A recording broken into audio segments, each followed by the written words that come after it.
ဘယ်နှယောက်ရှိသေးလဲဆိုတော့နောက်ထပ်လာဖို့ရှင်ဘယ်ကနေဘယ်လိုဝင်ဖို့ဆိုတာကိုလည်းလမ်းကြောင်းပြလို့ရတယ်ဟုတ်မလားဟုတ်တယ်နောက်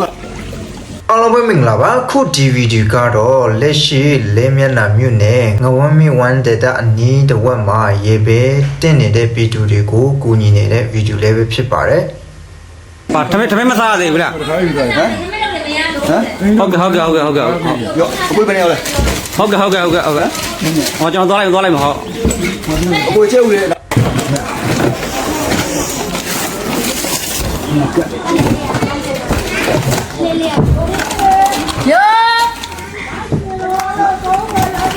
3ခွက်ဒီဘောเจ้าမောင်လာမလား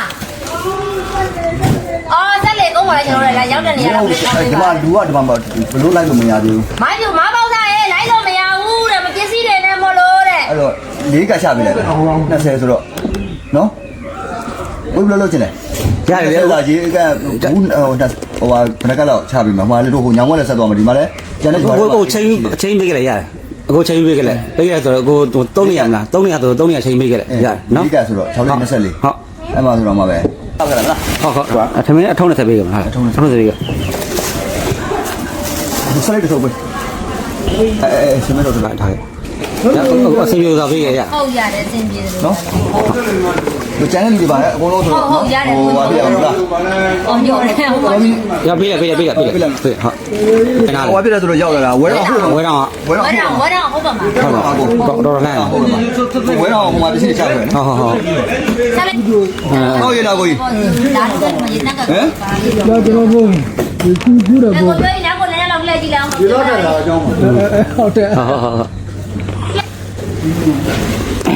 ရေနာမှုတော့ပေးမယ်ပေးမယ်လေဒီမှာပေးမခဲ့မလားအေးရတယ်ငါတခါလည်းယူပါမင်းအိမ်သွားမှလားသိရတယ်လေဘယ်နှယောက်ရှိသေးလဲဆိုတော့နောက်ထပ်လာဖို့ရှင်ဘယ်ကနေဘယ်လိုဝင်ဖို့ဆိုတာကိုလည်းလမ်းကြောင်းပြလို့ရတယ်ဟုတ်မလားဟုတ်တယ်နောက်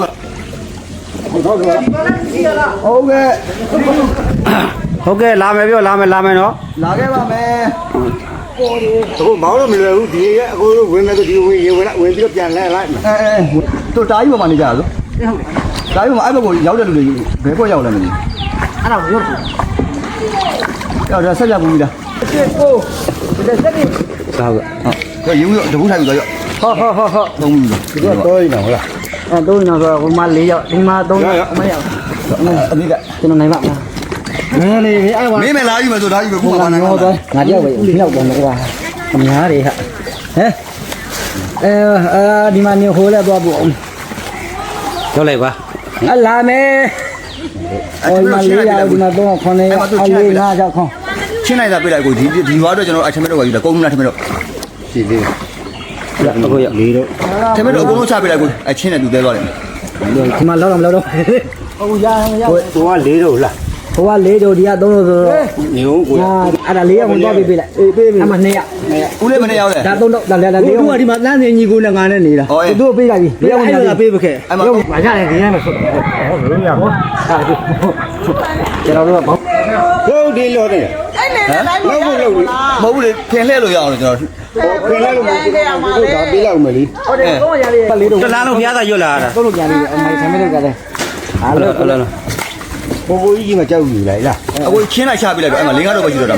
မပေးပါနဲ့အရှိမလူတွေရှိတယ်လူတွေရှိသေးတယ်မပေးနဲ့ကျွန်တော်ပြန်လဲမှာအော်လဲမှာလောင်းသွားမို့လို့ပြောတာဟာကြီးမဘူးခွဲတာပြောတယ်အေးပါအေးအမေဒီမှာတရားဒိုးလေးတရားကျော်ရေဟုတ်ကြည့်လို့ငါတို့ရေမကူတာဘူးရေမကူတာဟုတ်ရေမကူတာပဲရောက်အောင်လာတာနော်ကူတာပဲလူလာဖြစ်တဲ့အတွက်လက်ထဲကိုဒီရအောင်လိုက်ရှင်ပါတယ်ဆိုပြီးတော့ဒါအတင်းမင်းလိုက်တာလားကျွန်တော်တို့ကိုကလေတာဝန်မှာလူတွေအများကြီးရှိတယ်ဆိုတော့ကျွန်တော်လိုက်တာနော်ရတယ်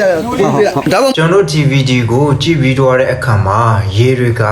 အင်တွေရဲ့အမိုးနီးပါပေါ့နော်ပြောရမယ်ဆိုရင်တစ်ထပ်ပဲစောက်ထားတဲ့သူကတော့အမိုးနီးပါပဲဒီအမိုးပေါ်မှာပဲတက်နေရတော့မယ်နှစ်ထပ်စောက်ထားတဲ့သူကတော့ဒီဒုတိယထပ်မှာပေါ့နော်တက်နေလို့ရတယ်ဒါကြောင့် P2 တွေတကယ်ပဲဒုက္ခရောက်နေတဲ့အရာကိုကျွန်တော်တွေ့ရတယ်ဒီလိုမျိုးအချိန်မှာကေဆေရဲ့အဖွက်တွေလေနဲ့ရောက်လာတော့ရေဘေးတင့် P2 တွေကတော့အတမ်းမတိဝမ်းသာသွားကြပါတော့အတမ်းမတိအားကိုးရသွားတယ်ဆိုတဲ့အရာကိုကျွန်တော်တွေ့မြင်ရပါတယ်ဒါကြောင့်ရင်ထဲတကယ်ကူမှမကောင်းပါဘူးဒီလိုမျိုးအခက်ခဲကြုံတဲ့အခါမှာကျွန်တော်ရင်ထဲမှာတကယ်ကိုစိတ်မကောင်းဖြစ်မိပါတယ်ဘာကြောင့်လဲဆိုရင်ဒီညမှာ ကလေးရှိတဲ့သူတွေရှိတယ်နောက်ပြီးတချို့ဆိုရင်တချို့မိသားစုတွေမှာဆိုရင်ကျမ်းမာရေးမကောင်းတဲ့သူရှိမယ်